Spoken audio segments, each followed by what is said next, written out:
This is TrojanVision One-on-One.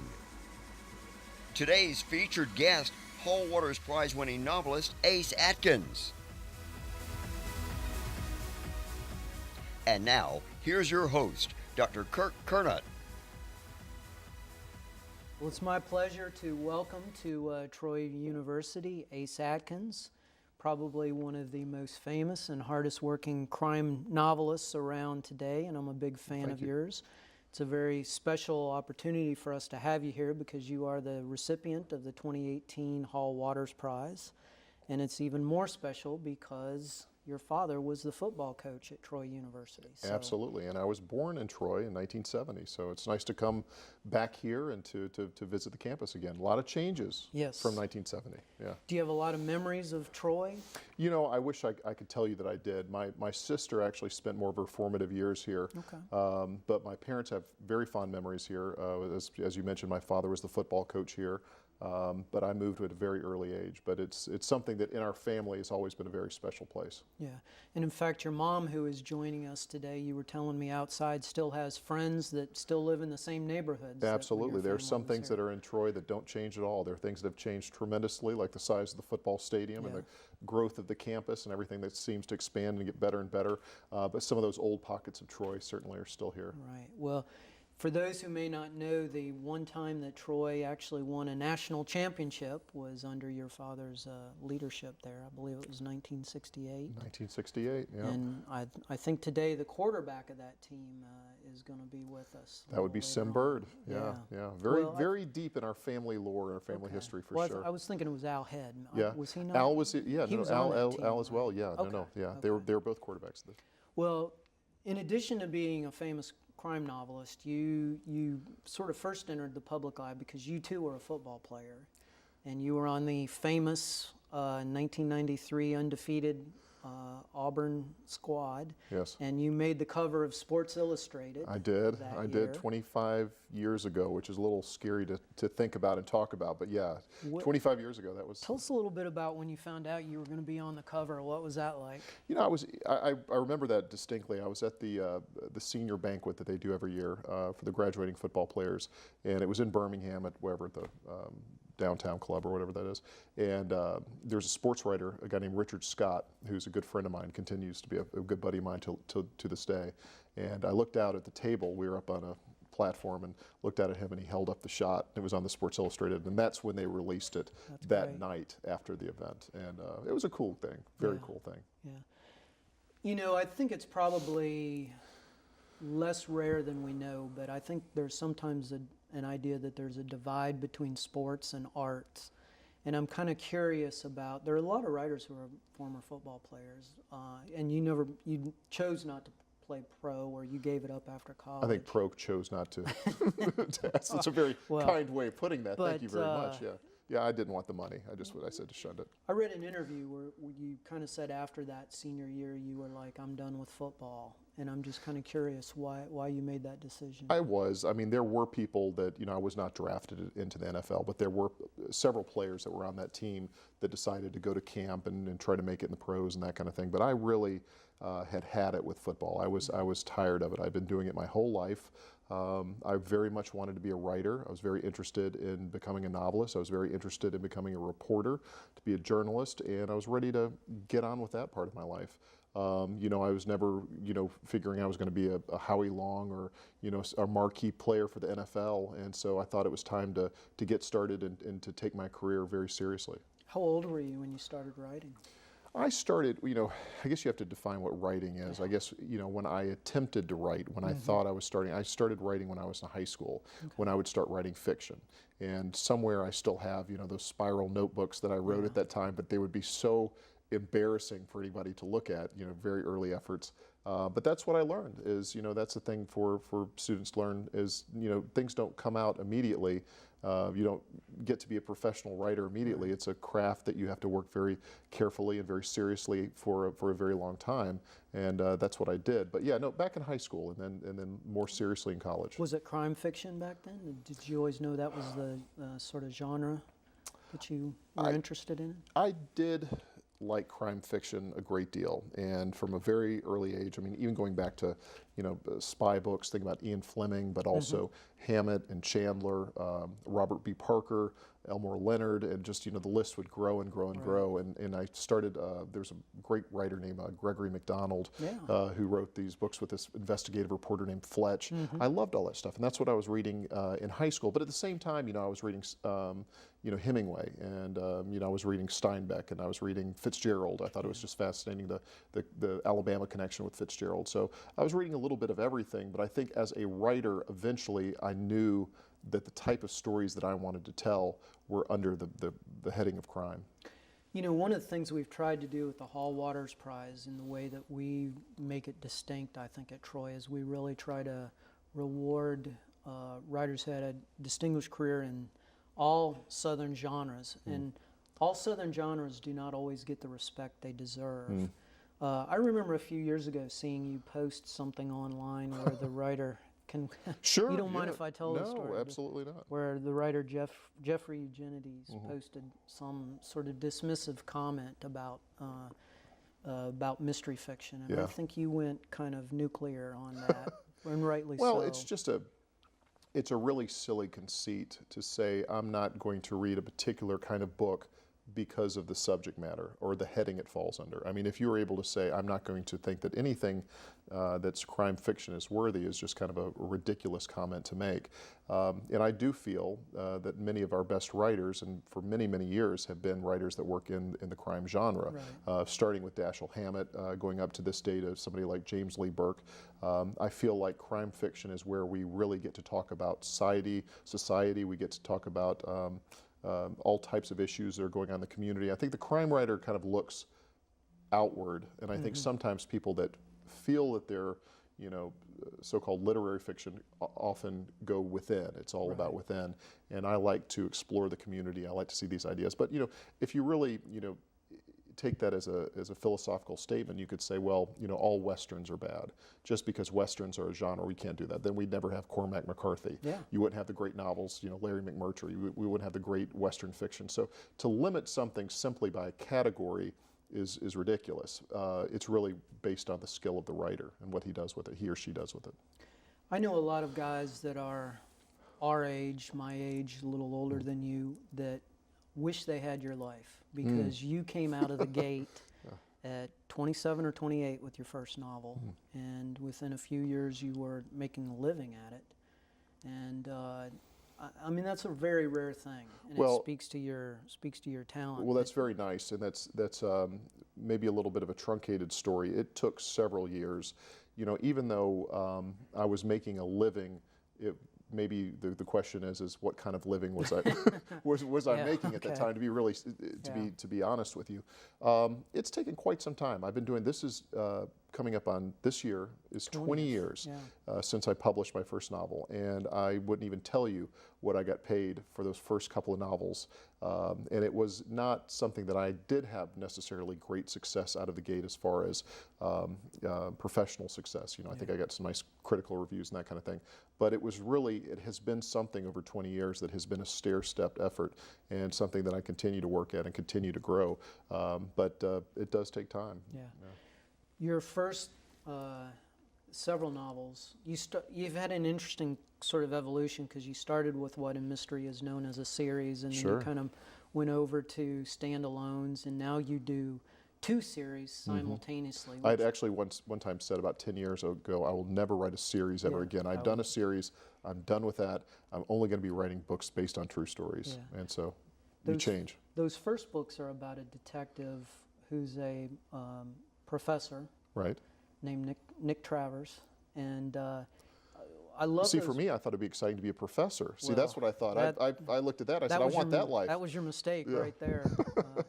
You end up doing a lot of there's not a lot of plot in signing paperwork. No, I don't have a lot of grading papers. Death by paper cut, maybe. Sure. But I love those books in part because you were dealing a lot with music in there, and I just wanted to ask you about Southern music, because you are really a connoisseur of Southern music. I don't know. I mean, I certainly know what I like, and I may be a connoisseur, but not necessarily an expert. But I do love Southern music, and I love country. I love blues.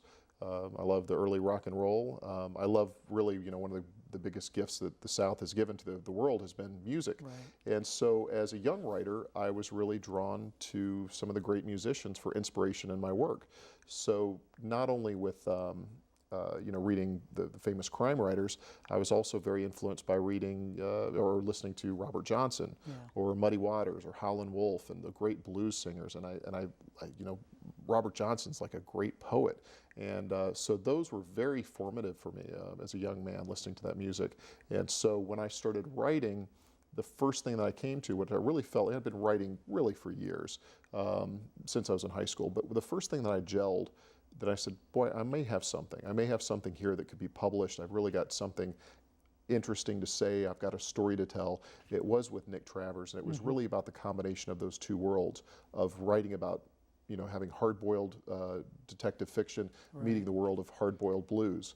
And when those two worlds kind of collided, I said, boy, this is something interesting. You really capture a world in there. I think in some ways, it's only 20 years, but it seems like that version of the South has maybe evaporated a little bit. That's an interesting take on it, because I completely agree, and I've thought about this more recently, not only because it's been 20 years since I wrote it, but I've revisited these stories recently because they've been turned into graphic novels. So things that happened in the 90s, we had to make a conscious decision: is this a period piece, or does this happen in modern day as far as the illustrator? And what we decided to do was to keep it as a period piece, keep it in the 90s, because there were certain things that happened and certain things that were very pivotal to the story that could have only taken place at that time. And I kind of like the aesthetics of that period. I like the fact that people still listen to cassette tapes, and also just things that Nick Travers would have been looking into, been interested in.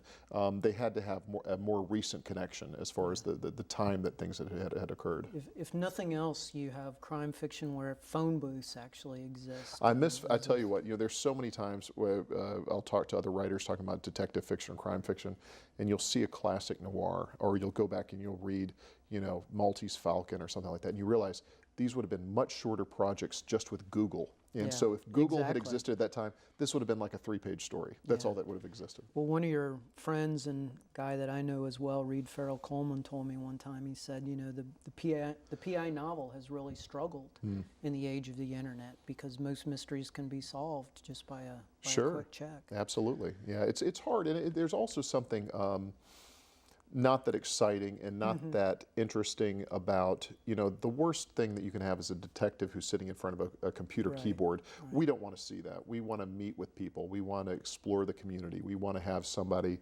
but when you're constantly in contact and you're constantly connected with the internet and, a large bank of information, it doesn't make for an exciting story. And it also, I think that in many ways, people that do rely upon technology to tell their stories, I think in 20 years, those novels are going to be completely dated in the way that works of the 30s, 40s, and 50s have remained to be classic fiction. It'll be kind of weird 10 years down the road when we're all reading Facebook murder mysteries. Yeah, I don't think anybody is going to give a damn about that stuff. I think it's going to die pretty quickly. You chose to stop writing about Nick Travers, though, after, was it 4 or 5? 4. 4. What made you stop? I read an interview where you said you really didn't know what you were doing in that series, and that you were just ready to let it go at the end. Well, I think, again, it was a little bit more complicated than that. Part of it, being in the publishing business, there certainly are, financial constraints that you have to think of. And when I had left one publishing house and went to another, it was impressed upon me that they wanted me to create something brand new and different. And so that's really, to be honest with you, that was all about. I wouldn't say, I'd love to say that I wrote my 4 stories and I said everything I want to say and I moved on. I think I could have probably done many more Nick Travers stories. I think it could have been great. But I do think there was a limitation of those stories as far as that world, and I wanted to go bigger than that. I wanted to tell larger stories, and that's where I started writing these books based on true stories that kind of merged my background as a journalist with a novelist. And that's when I wrote White Shadow, and so that's how Those are wonderful books. I mean, and you really do get a sense of the rich detail. When you got out of college, you worked for 4 or 5 years at the Tampa Tribune as an investigative reporter, I believe. I'd really probably say more of a crime reporter. Crime I reporter. did do investigative stories, but I wasn't necessarily on an investigative beat. I had friends of mine who did more, like I'd say, more financial stories of Right. looking into political corruption and that kind So of thing. what But, would a typical story be that when you were in that stage of your career? the typical story would be somebody robbed a bank. Somebody was murdered. I did all types of crime stories. And again, going back to what you were asking earlier, which is, how I want to be a crime writer? I certainly did. And the idea to get onto that beat and see that world, work with the police, to work with detectives, to see what was going on, find out about the different parts of the community, again, going not just within, writing about a young guy trying to find himself in the world, but what's going on in the world. How does crime happen? How does this affect society? It's a terrific education for a young person, and to get to see how everybody lives and what goes on in your community. So yeah, read about hustlers and con men and everybody. It was great. I was in my 20s, and it was exciting as hell. Every day you didn't know what was going to happen. I was going to ask, because a lot of your recent stuff deals, there's a lot of images of, I guess, I hate to say lowlifes or rednecks or something Yeah. like that, but there's certainly that You could say that. criminal class. Sure. And are a lot of those sorts of folks, not directly based on, but was that your education in meeting those types of people? One thing I hope that I do, and I still, as a writer, I still struggle with this, and I still try to get better, is as a writer, I really want the world to be as authentic as possible.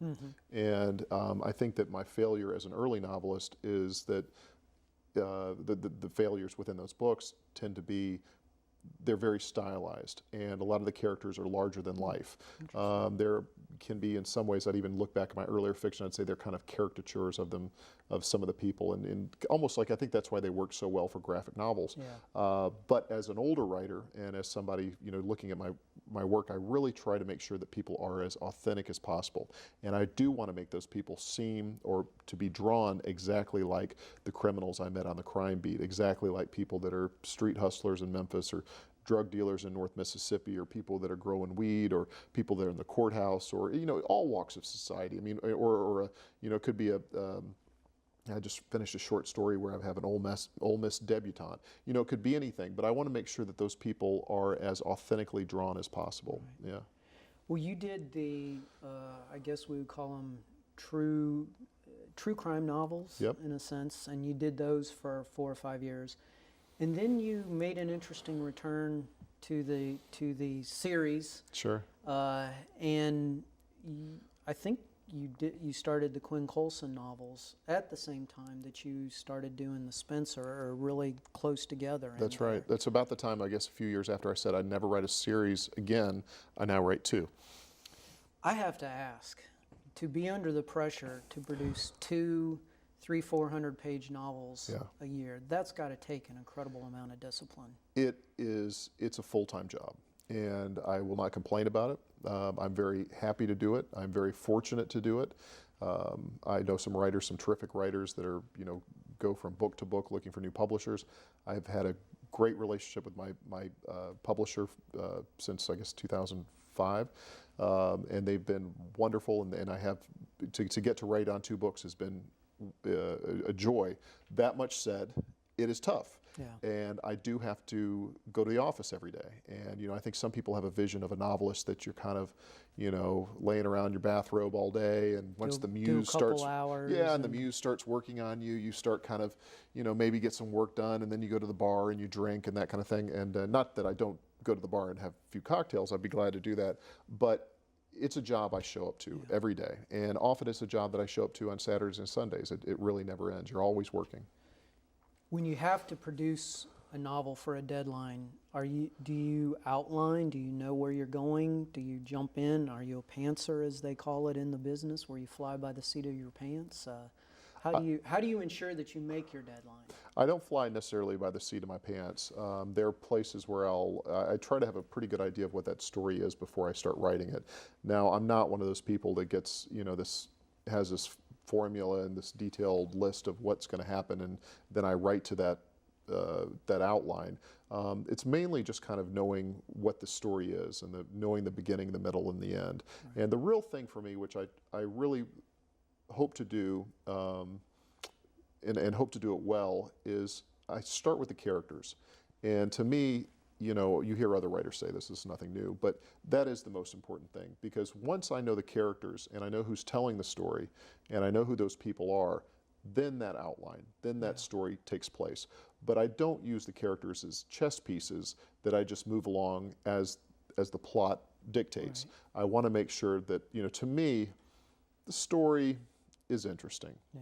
The crime, sure, it's interesting, but I'm not one of those people who writes puzzle plots and complicated stories and all that. I mean, I really try to write the kind of stories that I would have written as a newspaper reporter, or stories that I see in the news today. So it really goes back to who's telling the story. It's not a lot of that ripping off the mask to reveal. No, and I don't really write. I don't write mysteries. People ask me, it's like, what's it like being a mystery? I don't write mysteries, and I don't really write thrillers or international intrigue and all that. I really write crime novels, as we're talking about. I write about characters and stories.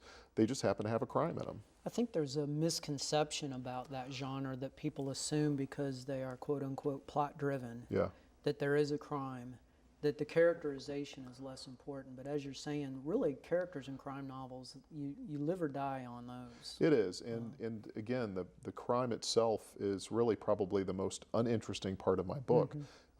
It's really the people that are involved in the story. Yeah. We were talking earlier about a mutual friend of ours, a guy named Bill Boyle. He just wrote this terrific book, The Lonely Witness. And The Lonely Witness is really just following one woman who witnessed the crime through several days as she's trying to decide what the right thing is to do, which is great, and it's not putting clues together. It's not it's not CSI kind of thing. It's really about the world they inhabit. Mm-hmm. You did something that I think would be very terrifying to do.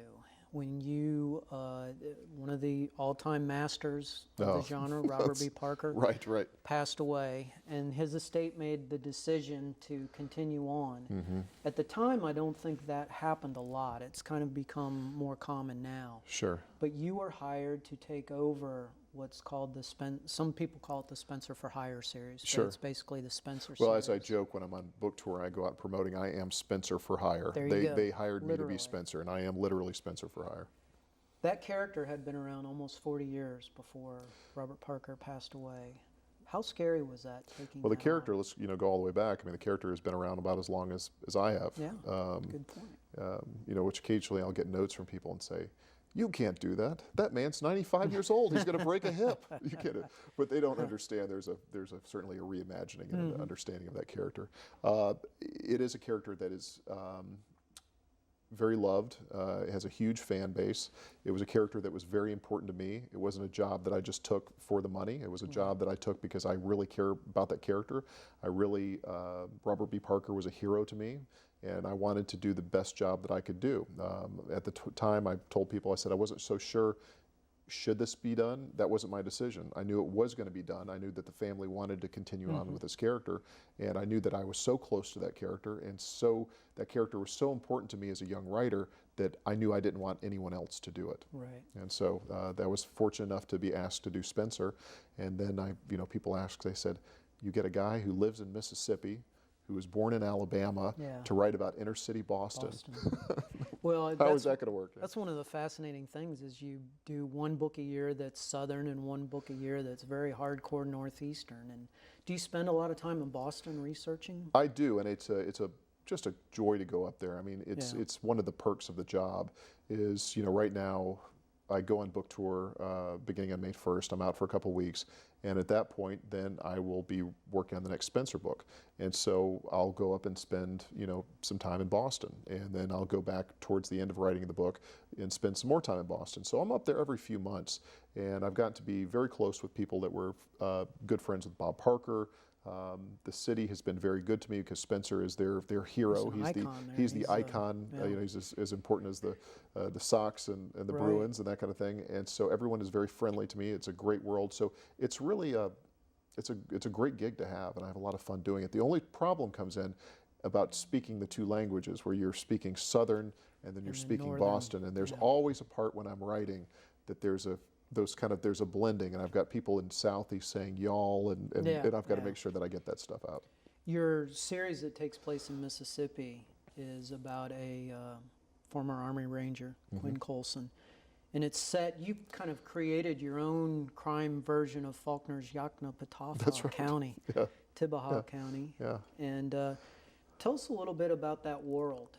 I mean, it's a very recognizable southern rural county, kind of outskirts, but it's also got a very interesting sort of mix of populations of old and new.